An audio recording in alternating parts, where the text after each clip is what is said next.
Jiho stared at his screen and rubbed his tired eyes. He had been working at the monitoring station for 12 hours straight, watching empty space. The void sector never showed anything interesting. It was just darkness and deadly storms that killed anything that tried to pass through. The coffee in his cup had gone cold hours ago. Jiho reached for it anyway, then stopped. Something was wrong with his screen. A small dot of light was moving through the storm zone. That was impossible. Nothing could survive in there. He checked his equipment twice.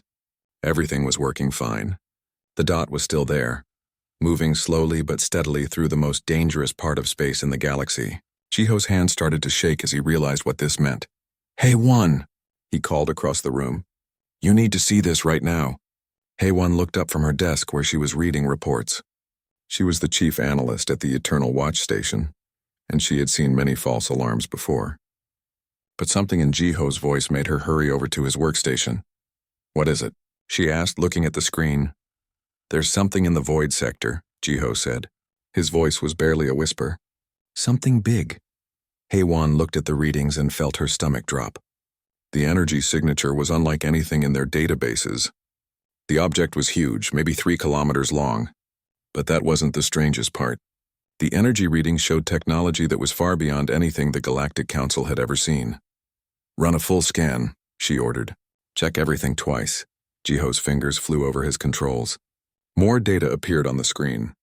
The object was definitely a ship, but its design was completely unknown. The energy output was incredible. Whatever power source it used was more advanced than anything the most intelligent races in the galaxy had built. "Try to contact it," Hey-Wan said. She was trying to stay calm, but her heart was beating fast. Jiho opened a communication channel. "Unknown vessel. This is the Galactic Council monitoring station Eternal Watch. Please identify yourself." For a long moment, there was only static.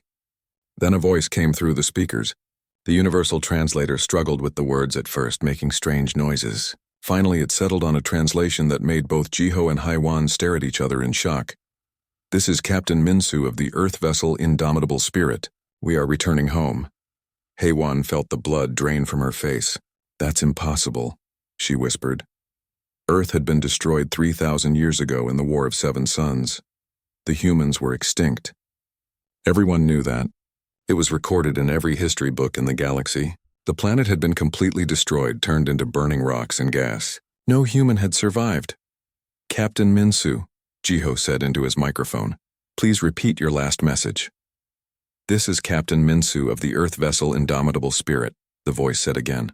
"We have been away for a long time. We are coming home." Hey-Wan grabbed Jiho's shoulder. "Record everything," she said. "Every word, every data reading, everything."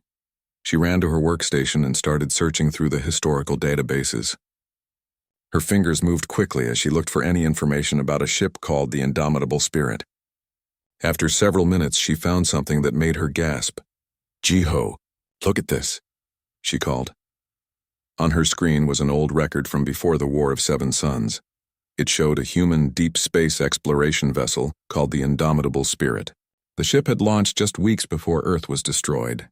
It was supposed to explore the outer edges of known space far beyond the solar system.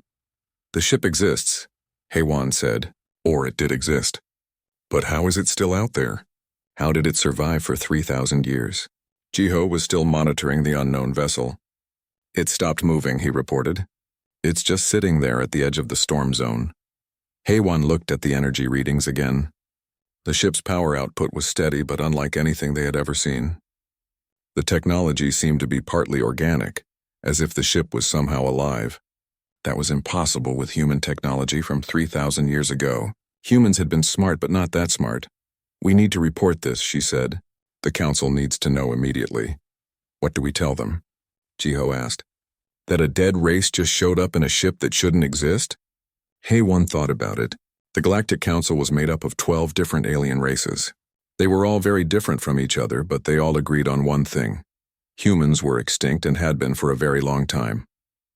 This news would cause panic, or worse, no one would believe them. "We tell them the truth," she said finally. "We detected an unknown vessel with impossible technology. We'll let them decide what to do about it." She started typing a report to send to the Council headquarters on Nexus Prime. As she wrote, she kept looking at the readings from the human ship. The energy patterns were fascinating. Whatever the humans had done to their technology in the past 3,000 years, it was far beyond anything the current galactic civilizations could understand. "Captain Minsu," Jiho said into the communication channel. "Are you still there?" "We are here," came the reply. "We have been waiting for someone to notice us. We have much to tell you, but we know you will not believe us at first." "Try us," Heiwan said, taking the microphone from Jiho. There was a pause. Then Captain Minsu spoke again. "We have been traveling in places where normal space does not exist. We have learned things about the galaxy that you need to know. There are threats coming that you cannot see or understand. We have returned to warn you." Heiwan and Jiho looked at each other. The captain's words sent chills down their spines. What kind of threats? And how could humans, supposedly extinct humans, know about dangers that the advanced races of the Council did not? "What kind of threats?" Heiwan asked. "The kind that destroyed our world," Captain Minsu replied. "The kind that have been watching your civilizations and waiting for the right moment to strike again. We barely escaped last time. This time we are prepared." The communication channel went quiet. Heiwan finished her report and sent it to the Council. Within minutes, her communication system was flooded with messages from officials demanding more information. Jiho continued monitoring the human ship. It just sat there at the edge of the void sector waiting. The energy readings remained steady, but now he noticed something else. The ship seemed to be scanning their station, learning about their technology just as they were trying to learn about it. "They're studying us too," he told Heiwan. She nodded. "Smart. That's what humans always were good at, learning and adapting." As the hours passed, more ships began appearing on their sensors. Council vessels were coming from every direction, all heading toward the Eternal Watch Station. The news had spread quickly, and everyone wanted to see the impossible human ship for themselves. Heiwan wondered what would happen next. Would the Council try to destroy the ship? Would they try to capture it? Or would they listen to Captain Minsu's warnings about unknown threats? Whatever happened, she knew that this day would be remembered as the day everything changed, the day the dead came back to life, bringing warnings of dangers beyond imagination.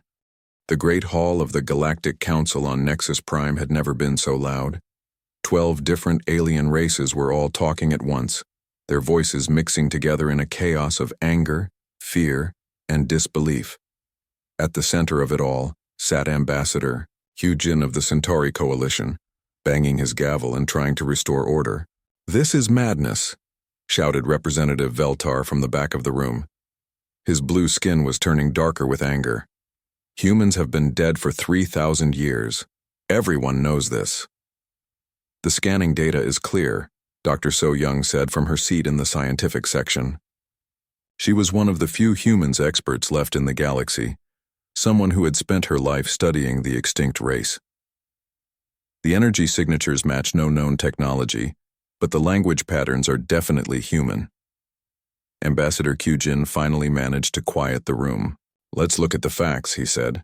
"Our monitoring station detected a vessel in the void sector. This vessel claims to be human. We have recordings of the communication." He played the audio file for everyone to hear.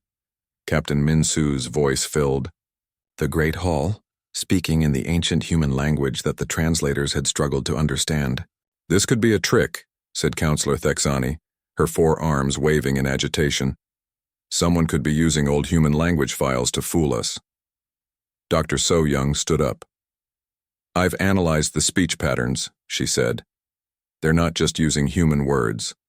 They're using grammar and pronunciation that match pre-war human records perfectly. The dialect is from the Earth colonies that existed before the planet was destroyed." "So what?" Ambassador Hyujin said. "Anyone could have studied those records." "No," Dr. So Young replied firmly. "Some of the words they used are not in any public database. They're using slang and technical terms that were only known to human deep space crews. I've compared the voice patterns to old records of Captain Minsu himself. It's the same person." The room erupted in arguments again. Half the council members believed it was impossible. The other half were terrified that it might be true. Admiral Wu Jin of the Council Defense Force had been quiet during most of the debate. Now he stood up, and his presence was enough to make everyone stop talking. He was tall and intimidating, with scars from many battles. "It doesn't matter if they're real humans or not," he said in his deep voice. What matters is their technology. The energy readings from their ship show power levels beyond anything we've ever seen. If they're hostile, they could destroy any of our fleets. Are you suggesting we attack them? Dr. So Young asked, shocked. I'm suggesting we be prepared, Admiral Wu Jin replied. If this is some kind of elaborate trap, we need to be ready. I'm ordering a full battle fleet to the void sector.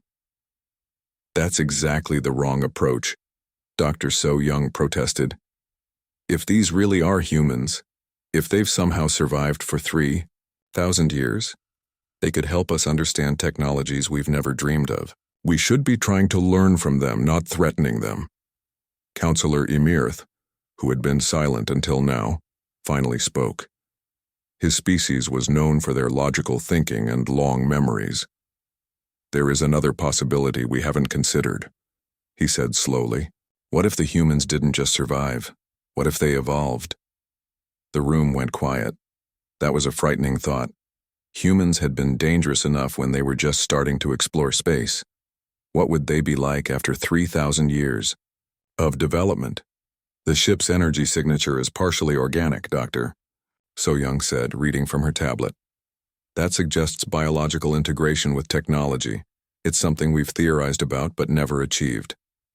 All the more reason to be cautious, Admiral Wu Jin said. Unknown technology in the hands of a supposedly extinct race. This situation is dangerous. Ambassador Q Jin looked around the room. We need to make a decision. Do we treat this as a first contact situation or as a potential threat? First contact, Dr. So Young said immediately. Threat assessment, Admiral Wu Jin said at the same time. Representative Veltar stood up again. I say we destroy the ship before it can do any damage. Humans were always troublemakers. Even if they're real, we don't want them back. Dr. So Young stared at him in shock. You're talking about genocide. Again, I'm talking about protecting our civilizations, Veltar replied. Humans caused nothing but problems when they were alive. They started wars, they disrupted trade, they questioned everything. The galaxy has been peaceful since they disappeared. Peaceful? Dr. So Young laughed bitterly. We've had 17 major conflicts in the past 1,000 years alone. How is that peaceful? Small conflicts, Veltar said. Nothing like the War of Seven Suns. The humans didn't start that war, Dr. So Young reminded him. They were victims of it. Ambassador Q Jin banged his gavel again. Enough. We're not here to debate ancient history. We're here to decide what to do about the current situation. The debate continued for hours. 3 main groups formed in the council. One group, led by Dr. So Young, wanted to welcome the humans and learn from them. Another group, led by Admiral Wu Jin, wanted to approach them with extreme caution and military preparedness. The third group, led by Representative Veltar, wanted to destroy the ship immediately. As the arguments grew more heated, reports kept coming in from the monitoring station. The human ship had not moved. It just waited at the edge of the void sector, occasionally responding to communication attempts with simple messages like, "We are here and we are waiting." Dr. So Young had been studying every piece of data they had on the ship. The more she learned, the more amazed she became. The technology was unlike anything in their databases, but it had clear connections to old human designs. It was as if someone had taken human technology and evolved it far beyond what should have been possible. The ship appears to be self-repairing, she announced to the council. Our scans show that small damages to the hull fix themselves automatically. The power source seems to be some kind of biological reactor that we don't understand. More reasons to be afraid, Admiral Wu Jin said grimly. More reasons to be excited, Dr. So Young countered. Think of what we could learn. Medical technology that heals itself, power sources that grow and adapt, materials that repair damage automatically. Late in the day, a new message came from the human ship. This time it was longer and more detailed. Galactic Council of Nexus Prime, Captain Minsu's voice said through the speakers. We know you are debating what to do about us. We understand your fear and confusion. We were once like you, bound by the limits of normal space and conventional technology, but we have learned things during our travels that you need to know. There are forces moving in dimensions you cannot see. Threats that have been manipulating galactic civilizations for millions of years. We have returned to share this knowledge and to help you prepare for what is coming, but we will not force ourselves upon you. The choice is yours. The council hall fell silent. Everyone was thinking about the same thing. What if the humans were telling the truth? What if there really were threats out there that they couldn't see or understand? Ambassador Q Jin made the final decision. "We will send a small diplomatic vessel to make contact," he announced. "Ambassador Da-Un will lead the mission, but Admiral Wu Jin will have a battle fleet standing by, just in case." Dr. So Young felt relieved. At least they weren't going to shoot first and ask questions later. But she was also worried. The council was divided and division made them weak. If the humans really were warning them about some kind of threat, they needed to be united to face it. As the council session ended, the representatives scattered to their ships and their homeworlds. News of the human vessel was already spreading across the galaxy. Some planets were celebrating the return of an extinct race. Others were demanding military action. And a few were asking the same question that Dr. So Young couldn't stop thinking about: if the humans had survived and evolved for 3,000 years, what else might be out there in the dark spaces between the stars? Ambassador Da-Un checked her equipment one more time as her diplomatic ship approached the edge of the void sector. She had done many first contact missions before, but never with a supposedly extinct race that claimed to have impossible technology. Her hands were steady, but her mind was racing with questions. Behind her, Admiral Wu Jin's fleet waited in the darkness. 50 warships all ready to attack if something went wrong. Da-Un hoped they wouldn't be needed, but she was glad they were there. "Ambassador," her pilot said, "we're receiving a transmission from the human vessel." "Put it through," Da-Un replied. Captain Minsu's voice filled the bridge of her ship. "Ambassador Da-Un, welcome. We are grateful that you came to speak with us. We have much to discuss." "Captain Minsu," Da-Un said formally, "I represent the Galactic Council. We are here to establish peaceful contact and learn more about your situation." "We understand," Captain Minsu replied. "We will meet you at the coordinates we are sending now. But please bring only your diplomatic vessel. Large groups make us nervous after what we have experienced." Da-Un looked at the coordinates on her screen. They were right at the edge of the void sector, in a relatively calm area where the quantum storms were weaker. It was still dangerous, but her ship could handle it. 2 hours later, Da-Un got her first real look at the human vessel. Nothing could have prepared her for what she saw. The ship was huge, 3 kilometers long, as the reports had said, but it didn't look like any ship she had ever seen. Instead of metal and straight lines, it appeared to be organic, with curves and what looked like living tissue covering parts of the hull. Lights pulsed along its surface like a heartbeat. "My God," her pilot whispered. "It's alive." "Captain Minsu," Da-Un said into her communicator, "your ship is quite remarkable. We've never seen anything like it." "Thank you," Captain Minsu replied. "We have learned to work with our technology rather than simply control it. Our ships grow and adapt as we do. Would you like to come aboard? We can provide a safe environment for your species." Da-Un hesitated. Admiral Wu Jin had given her strict orders not to board the alien vessel under any circumstances. But how else could she learn what she needed to know? "I'll meet you through holographic communication first," she said finally. "Standard diplomatic protocols." "Of course," Captain Minsu agreed. A few minutes later, a 3-dimensional image appeared on Da-Un's bridge. The figure was clearly human, but something about him seemed different. He was tall and lean with dark hair and intelligent eyes.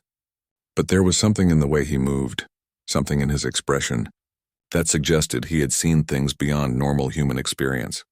"Captain," Da-Un said, "forgive my directness, but we need to understand how this is possible. Humans have been extinct for 3,000 years. Earth was completely destroyed in the War of 7 Suns." Captain Minsu nodded sadly. "We know. We felt our world die even from the deep. It was terrible. But not all humans were on Earth when it happened. The indomitable spirit was exploring the outer regions of space when the war began. But 3,000 years, Da-Un said. How did you survive so long?" "We didn't survive in normal space," Captain Minsu explained. "When Earth died, our experimental dimensional drive activated automatically. It was designed to save the ship, If we encountered something too dangerous to escape from normally, we were pulled into what we call the deep, layers of reality that exist parallel to your universe. Dayun felt confused. Parallel realities? That's theoretical at best. Not theoretical, said a new voice. Another hologram appeared next to Captain Minsu. This was a woman with short hair and clever eyes. I am Engineer Yunji. I can show you the mathematical proofs, but I think you will find our physics difficult to understand with your current technology. A third hologram joined them. A younger man with the confident bearing of someone used to navigating dangerous places. Navigator Taehyun, he introduced himself. I can show you star charts of places that exist in the deep. Worlds where the laws of physics work differently, where time moves at different speeds, where space folds in ways that let you travel incredible distances instantly. Dayun stared at the three humans. They seemed real enough, but what they were describing sounded impossible. Why did you come back? She asked. Captain Minsu's expression became serious. Because we discovered something in the deep that you need to know about. The War of Seven Suns wasn't a natural conflict. It was engineered by something ancient and intelligent, something that feeds on the dimensional energy released when civilizations destroy each other. That's ridiculous, Dayun said automatically. Then she caught herself. Was it really ridiculous? Strange things had happened throughout galactic history, conflicts that started for no good reason and spiraled out of control. Engineer Yunji stepped forward. We have proof, she said. We found the remains of other civilizations in the deep, species that were manipulated into wars just like yours was. The pattern is always the same. Periods of peace followed by sudden, massive conflicts that tear holes in the fabric of space itself. This entity, Navigator Taehyun added, it's older than any civilization in your galaxy. It moves between dimensions, influencing events from places you can't see or detect. It's been doing this for millions of years. Dayun felt a chill run down her spine. If this is true, why are you telling us? What do you expect us to do about it? Because it's starting again, Captain Minsu said grimly. We can see the signs from the deep. Border conflicts that should be minor are escalating. Trade disputes are becoming military standoffs. The same patterns that led to the War of Seven Suns are beginning to repeat themselves. Your Galactic Council is already dividing, Engineer Yunji observed. Half of them want to welcome us, half want to destroy us. That division will grow and spread until it becomes the seeds of the next great war. Dayun thought about the heated debates she had witnessed in the council chambers. The humans were right about the divisions, but could they really predict a future war based on patterns they claimed to see from another dimension? What's your solution? She asked. Knowledge, Captain Minsu said simply. Understanding. We can teach you about dimensional physics, show you how to see threats that exist outside normal space. Our technology has evolved to work with natural laws instead of fighting against them. We can help you develop defenses against manipulation. Navigator Taehyun gestured and a new holographic display appeared. It showed star charts unlike anything Dayun had ever seen, with layers upon layers of space existing in the same locations but separated by dimensional barriers. Your civilizations are like fish swimming on the surface of an ocean, he explained. You can see other fish, but you can't see the deep predators that swim beneath you. We've learned to dive deeper, to see the whole ocean. Engineer Yunji added, our ships are grown rather than built. They're alive in a sense, able to adapt and repair themselves. They can navigate dimensions that would destroy conventional vessels. We can teach you these techniques. Dayun was overwhelmed by the information. It was too much to process, too radical to accept easily, but the humans seemed sincere, and their technology was clearly far beyond anything the Council possessed. I need to report this to the Council, she said finally. Of course, Captain Minsu agreed, but please ask them to listen with open minds. We're not asking to rejoin your civilization as it was. We've changed too much for that.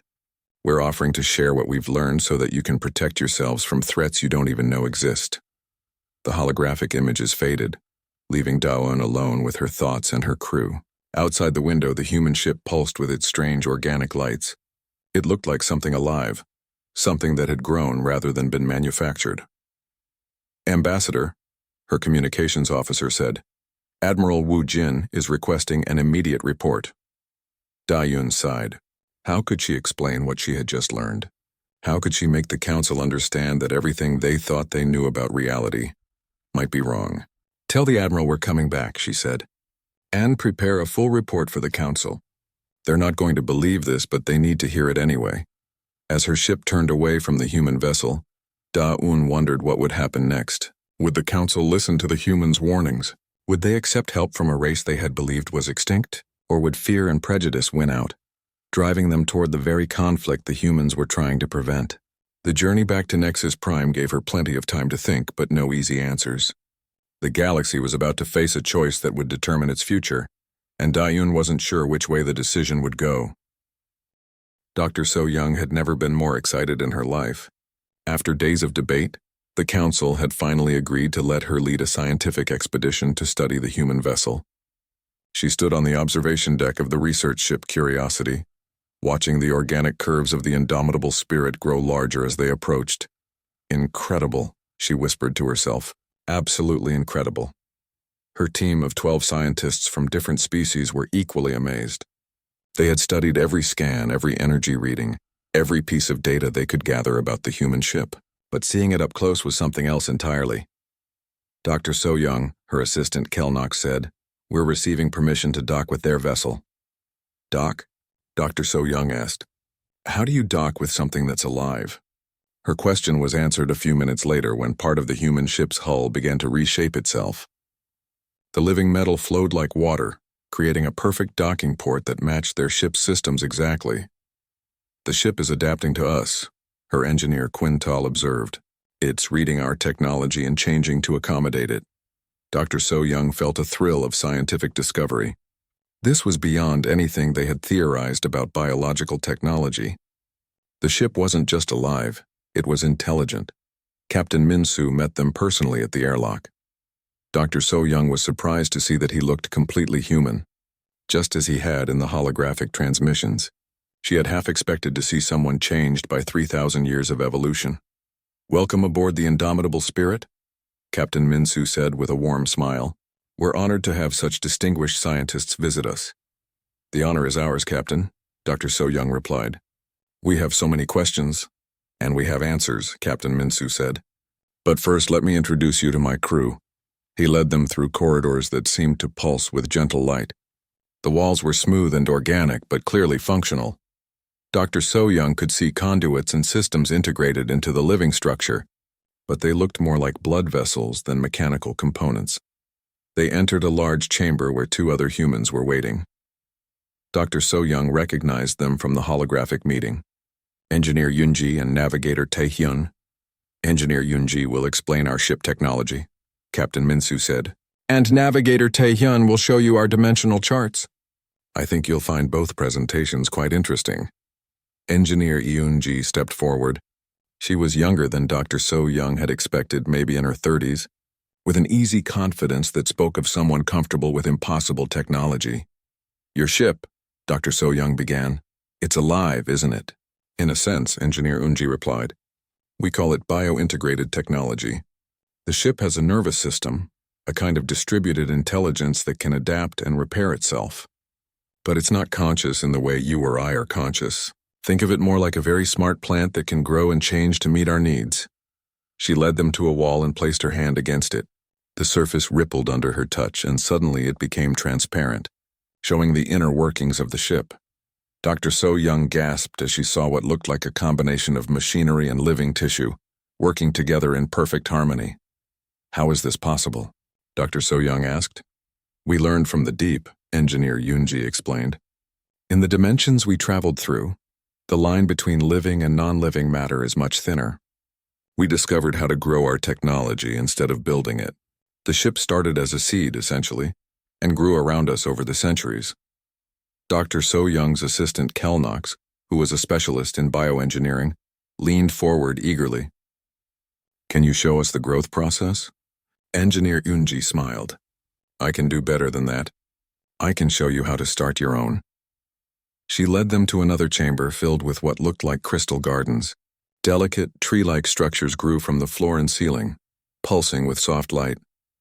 "These are technology seeds," Engineer Yunji explained. "Each one contains the genetic information needed to grow a specific type of device or system. This one," she pointed to a blue crystalline tree, "grows communication equipment. This red one grows medical devices. The green ones grow power systems. Dr. So Young stared in wonder. You're growing technology like plants? Exactly like plants, Engineer Yunji confirmed. But much faster, and designed for specific purposes. A communication seed can grow into a full interstellar transmitter in just a few days, and if it gets damaged, it heals itself just like a living organism would. Meanwhile, Navigator Tae-hyun was setting up a three-dimensional display for the rest of the team. When Dr. So Young saw it, she felt her understanding of the universe shift dramatically. The display showed what looked like multiple layers of space, each existing in the same locations, but separated by dimensional barriers. Stars and planets appeared in some layers but not others. Strange geometric patterns connected distant points in ways that defied normal physics. This is what space really looks like, Navigator Tae-hyun explained. What you see in normal space is just the top layer. There are dozens of dimensional levels beneath it, each with its own physical laws and inhabitants. Inhabitants? Dr. So Young asked. Oh yes, Navigator Tae-hyun said. The deep is full of life. Most of it is completely alien to anything you've encountered in normal space. Some of it is friendly, some of it is neutral, and some of it, he paused, some of it is very dangerous. He manipulated the display, showing dark areas that seemed to move through the dimensional layers like shadows. These are the entities we warned you about. They exist primarily in the deep dimensions, but they can influence events in normal space. Dr. So Young studied the patterns. How do they manipulate normal space if they exist in other dimensions?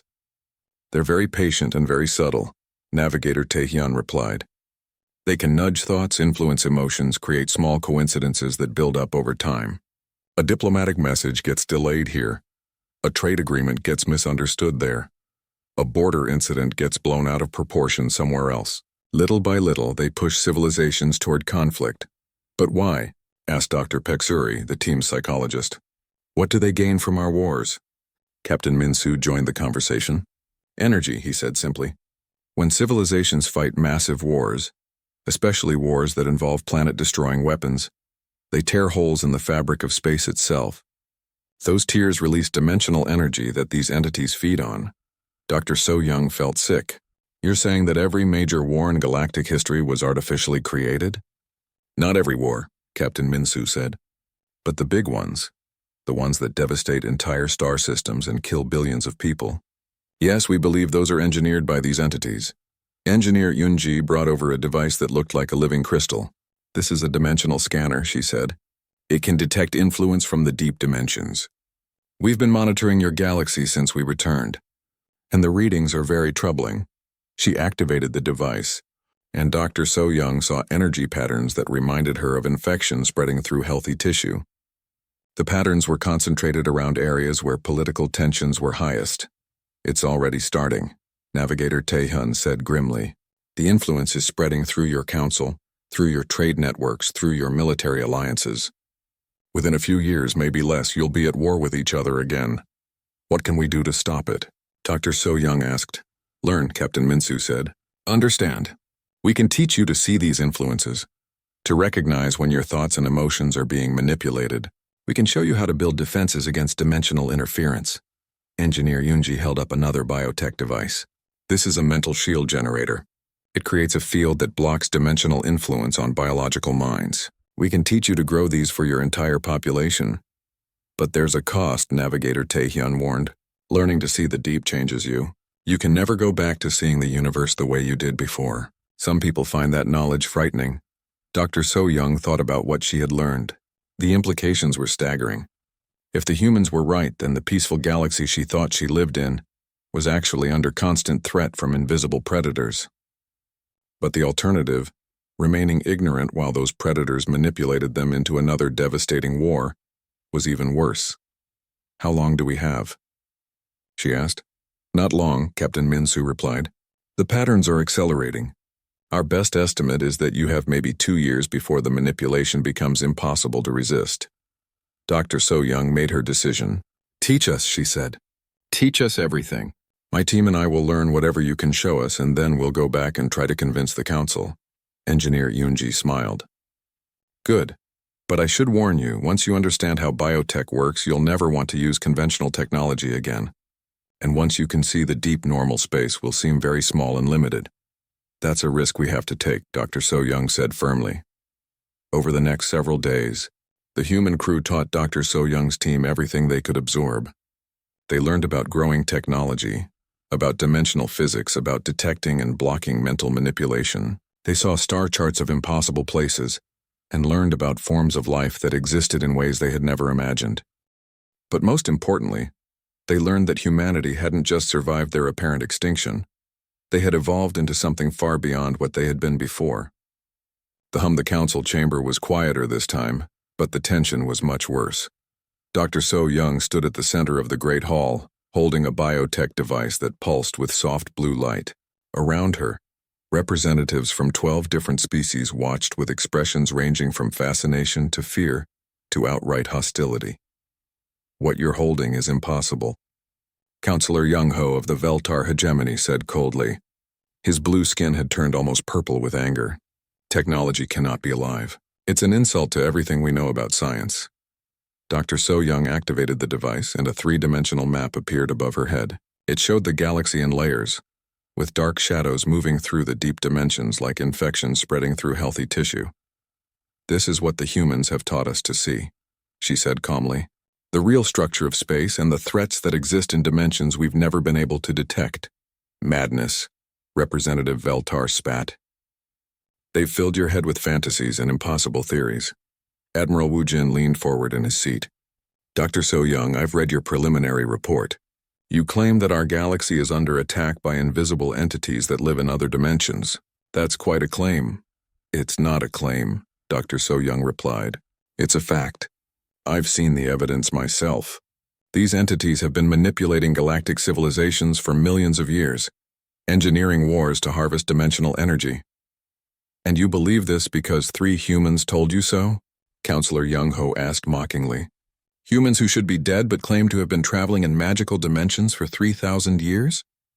Dr. So-Young felt her patience wearing thin. I believe it because I've seen their technology work. I've seen their dimensional scanners detect influences that we can't perceive with conventional instruments. I've watched their biotech heal itself and adapt to new situations in real time. Ambassador Q Jin, who had been unusually quiet, finally spoke. Dr. So-Young, even if we accept that human technology is somehow beyond our understanding, that doesn't prove their claims about invisible enemies. Doesn't it? Dr. So-Young challenged. Look at our recent history. How many border conflicts have escalated beyond all reason in the past few months? How many trade disputes have turned into military standoffs? How many diplomatic negotiations have failed because of misunderstandings that seem to come from nowhere? She manipulated the biotech device and the display zoomed in on specific areas of the galaxy.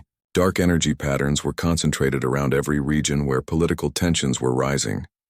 The pattern is clear, she continued. These influences are strongest wherever conflict is developing. They're pushing us toward war, just like they did 3,000 years ago. Admiral Wu Jin stood up, his imposing figure casting a shadow across the chamber. Even if that's true, what are we supposed to do about it? Fight enemies we can't see in dimensions we don't understand? The humans can teach us, Dr. So-Young said. They've developed defenses against dimensional manipulation. They can show us how to protect our minds, how to detect influence, how to build technology that works with natural laws instead of fighting against them. At what cost? Counselor Young-ho demanded. You said yourself that learning their techniques changes people permanently. Are we supposed to transform our entire civilization because 3 humans claim there are invisible threats? Dr. So-Young opened her mouth to reply, but Representative Veltar cut her off. I'll tell you what this really is, he said, standing up and pointing an accusatory finger at her. This is a human trick. They want us to become dependent on their technology, to change our ways of thinking, to accept their authority. It's an invasion disguised as assistance. That's ridiculous, Dr. So-Young protested. The humans aren't trying to rule us. They're trying to save us. Are they? Admiral Wu Jin asked. Or are they the real threat? Think about it, Dr. So-Young. A human ship appears in a forbidden zone with impossible technology. They claim to be protectors against invisible enemies. They want to change our technology, our science, our way of thinking. It sounds like conquest to me. Dr. So-Young stared at him in disbelief. Admiral, I've spent days with them. I've seen their ship, learned from their engineers, studied their dimensional maps. They're not conquerors. They're guardians. So they claim, Counselor Young-ho said, but consider the alternative explanation. Humans were always aggressive and expansionist. What if they didn't die in the War of Seven Suns? What if they escaped and spent 3,000 years developing weapons beyond our comprehension? What if they're the ones behind the dimensional manipulation you're so worried about? The suggestion hit Dr. So-young like a physical blow. She had never considered that possibility, and for a moment she wondered if there could be any truth to it. But then she remembered Captain Min-soo's sadness when he spoke of Earth's destruction, Engineer Yoonji's excitement in sharing knowledge, Navigator Taehyun's careful warnings about the psychological cost of seeing the deep. No, she said firmly. You're wrong. I've seen their emotions, their reactions. They're genuinely trying to help us. Or they're very good actors, Admiral Woo Jin said grimly. Ambassador Kyujin called for order as arguments erupted across the chamber. When the noise died down, he addressed Dr. So-young directly. Doctor, you're asking us to accept a fundamental change in how we understand reality. You're asking us to trust a supposedly extinct species with technology that could reshape our entire civilization. That's not a decision we can make lightly. Time is running out, Dr. So-young warned. The humans estimate we have less than 2 years before the dimensional manipulation becomes impossible to resist. If we wait too long to act, we'll be at war whether we want to be or not. Maybe war is preferable to surrender, Representative Veltar said coldly. Dr. So-young spun to face him. Surrender? Who said anything about surrender? This is about survival. Survival on their terms, Veltar replied. With their technology, their knowledge, their influence over our civilization. How is that different from conquest? The debate continued for hours, growing more heated with each exchange. Dr. So-young presented every piece of evidence she had gathered, demonstrated every device the humans had given her, showed every scan and reading that supported their claims. But fear and suspicion were stronger than facts. As the session dragged on, disturbing news began arriving from across the galaxy. A trade convoy had been attacked near the Rim worlds. Border patrols were reporting unusual aggressive behavior from neighboring species. Diplomatic communications were being misinterpreted, leading to formal protests and threats, you see, Dr. So-young said desperately. It's happening exactly as the humans predicted. The manipulation is accelerating. Or, Admiral Woo Jin said darkly. These incidents are being caused by the humans themselves to make their warnings seem real. Dr. So-young felt her heart sink. No matter what evidence she presented, no matter how clear the patterns became, the Council was determined to see the humans as a threat rather than potential saviors. Late in the day, as the formal session was ending, she received a private communication from Captain Min-soo. His holographic image appeared in her personal quarters, and she could see the sadness in his eyes. They're not listening, are they? He said gently. No, Dr. So-young admitted. They're too afraid. They see you as either impossible or threatening. I don't think I can change their minds. Captain Min-soo nodded. We expected this. Fear makes people cling to familiar ideas even when those ideas are dangerous. But we're not giving up. What do you mean? Dr. So-young asked. We're going to share our knowledge with the younger races, Captain Min-soo explained. The species that haven't been established long enough to become rigid in their thinking. The ones who have less to lose and more to gain from new ideas. Dr. So-young felt a chill. The Council will see that as proof that you're trying to destabilize the galaxy. Probably, Captain Min-soo agreed. But we can't let fear of how others will react stop us from doing what's right. The dimensional manipulation is accelerating faster than we expected. If we don't act soon, it will be too late for everyone. The communication ended, leaving Dr. So-young alone with her thoughts. She looked at the biotech devices the humans had given her, marveling at their elegant fusion of living and artificial systems. In just a few days, she had learned more about the true nature of the universe than in her entire previous career. But knowledge without acceptance was useless. The Council was determined to see the humans as a threat, and that perception was becoming a self-fulfilling prophecy. The very fear and division that the dimensional entities fed on was growing stronger with each passing day. Dr. So-young made a decision that she knew would end her career in the Council, but might help save the galaxy. She began copying all the human knowledge onto portable storage devices. If the official government wouldn't listen, maybe she could find others who would. Outside her window, the stars looked the same as they always had. but now she knew that appearances were deceiving. Beneath the familiar patterns of normal space, ancient predators were moving through dimensions that most people couldn't even imagine. And humanity, evolved, transfer,